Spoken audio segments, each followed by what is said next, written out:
onde foi lá, pessoal, onde mais de 1.000 policiais civis estão nas ruas em 3 estados desde as primeiras horas da manhã.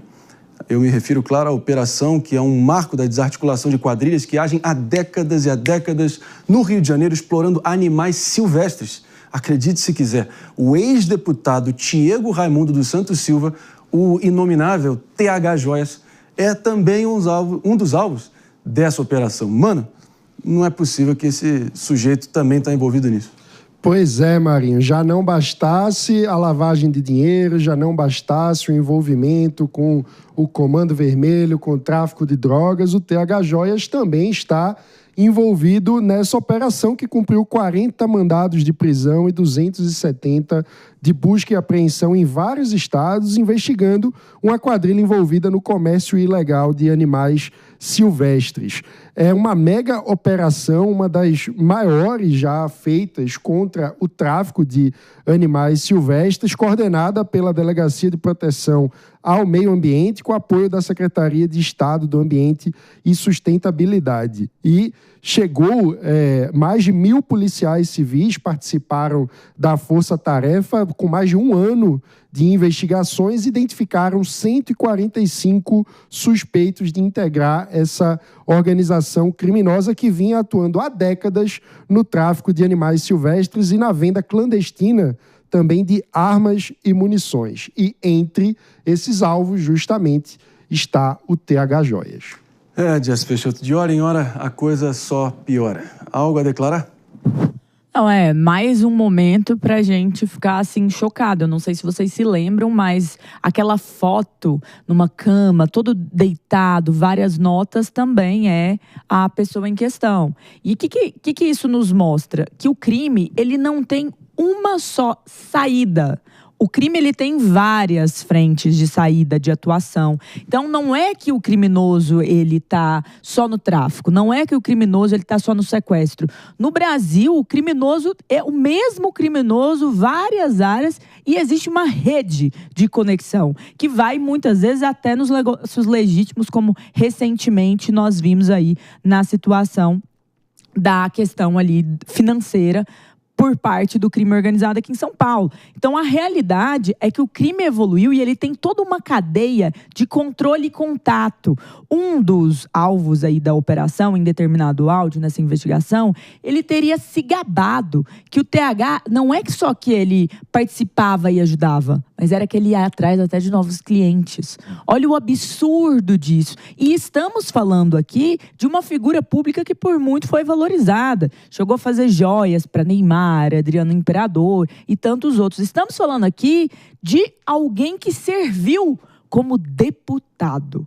Então, a gente precisa entender que o crime está muito mais perto de nós, e a gente precisa ficar atento com isso, do que nós imaginamos. Quando ele estava lá, será que ele não mantinha esses contatos? Será que ele não passava recado? Será que ele não votava pensando em lógicas do crime? Porque isso é uma situação, não só para ele, mas para vários outros que a gente tem noticiado aqui, algum grau de ligação com o crime organizado. Então, a gente tem que ter esse cuidado. No México, na Colômbia, a ligação do crime organizado com a política e com o político, ela desvirtuou o Estado num nível que levou a quase guerras civis. Então, a gente precisa estar atento. E no caso do TH Joias, né, Fernando Fonseca, o uso de uma loja, o uso de um mandato político, um uso ali de atividades econômicas ostensivamente legais, mas que no fundo era tudo para lavar dinheiro e poder seguir nessa clandestinidade absurda, que no mínimo contou com a omissão ou a conivência de muita gente, ou seja, é um conluio estrutural, pessoal, é muito mais profundo, infectando parte ambiental, sequestrando ali para ganhar um troco em cima da nossa fauna, dos nossos animais silvestres. Segurança pública e organização criminosa nem se fala, né? Impressionante. É impressionante como o crime organizado é de fato organizado, né? E ele já transcendeu as atividades legais iniciais e está realmente permeando a sociedade em atividades legais, ocupando o espaço de cidadãos e empresas honestos, né? E eles não seguem regras, não seguem leis, não pagam impostos, então assim, e ainda usam força para intimidar e financiar, vamos assim dizer, a sua expansão. Então eu acho que essa é a hora do Estado mesmo, democrático de direito, mostrar para que ele existe, que é para proteger os cidadãos justamente dessa desordem. Então contamos aí, rogamos para que as autoridades impeçam isso, investiguem a fundo e para que o sacrifício como o de heróis como o Rui não seja em vão. Exatamente. Aninha, quero te ouvir aqui também, porque é chocante o nível que chegou, a ousadia, como a gente sempre diz aqui, a audácia perversa de todos os envolvidos nesse tipo de situação, né? Não, André, sabe um ponto que ninguém falou ainda e que eu acho extremamente importante? É como hoje a bandidagem, a criminalidade, ela não tem mais medo.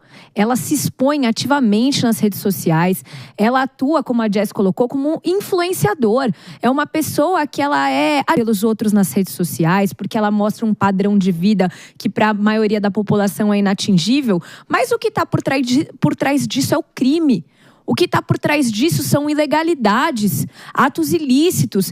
Então, a gente, para além de tudo que foi colocado aqui, precisa avaliar quem a gente admira, quem a gente trata como influenciador. Porque uma pessoa como essa tem que estar atrás das grades e não recebendo dinheiro às custas das nossas visualizações. Isso é muito importante de destacar, porque muitas vezes, e veja, não estou aqui generalizando, mas é um fato de que tem acontecido com certa frequência. Aqueles que demonstram nas redes sociais esse padrão de vida, muitas vezes almejado pela grande maioria da população, na verdade está escondendo ilegalidades, está escondendo crimes. E a gente não pode permitir, não só nós, mas que os nossos filhos, por exemplo, tenham como ídolos pessoas que alcançam a vida boa a partir de atos ilícitos. Nós temos que impedir essas pessoas de ganharem a fama que elas têm. É impossível não assinar embaixo 10 vezes aí nessa mensagem da Aninha. De qualquer forma, eu vou acionando aqui o Mano Ferreira até para a gente seguir dimensionando para a nossa audiência, contextualizando aqui o que esse caso aqui revela ali na essência para você.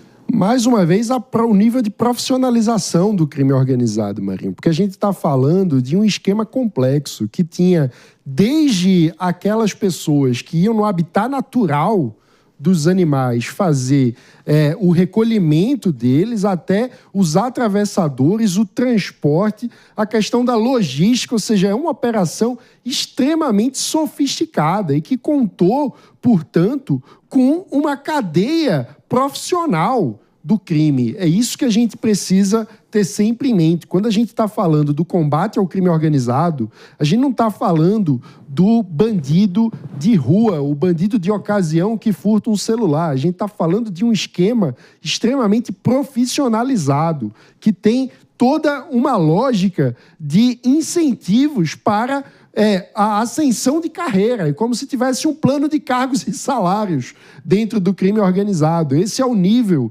que a gente está lidando. E para conseguir desarticular esse tipo de quadrilha, a gente precisa modificar o enquadramento no modo como nós tratamos esses criminosos. É preciso interromper a ascensão criminosa dentro da cadeia de comando do crime organizado. E, para isso, a gente precisa urgentemente tratar de uma revisão da dinâmica de prende e solta, da dinâmica de permitir que esses criminosos saiam da cadeia e voltem a delinquir quase como se tivessem preenchido uma nova estrelinha no currículo. A passagem na polícia começa a ser vista por esses criminosos como um distintivo da sua qualidade criminosa. Isso precisa mudar.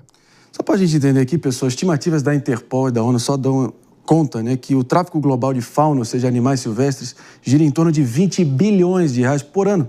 Ou seja, isso vai muito além, de apenas, roubar os animais. Parque Nacional da Tijuca, inclusive primatas roubados, ali falsificando documentos, anilhas, selos públicos, chips para mascarar a origem ilícita do transporte de todos esses animais, ou seja, fornece ali um mercado de luxo, tem até uso de rituais e medicina alternativa, e tem uma demanda aí no mercado aqui que impressiona até para um público que está disposto a pagar alto por animais exóticos ali no dia a dia deles. Então é de uma insanidade que não tem fim. Ainda bem que essa operação bem conduzida em 3 estados, Rio, Minas e São Paulo, vem sendo conduzida e gerando efeitos na prática. É isso que a gente espera. 10 horas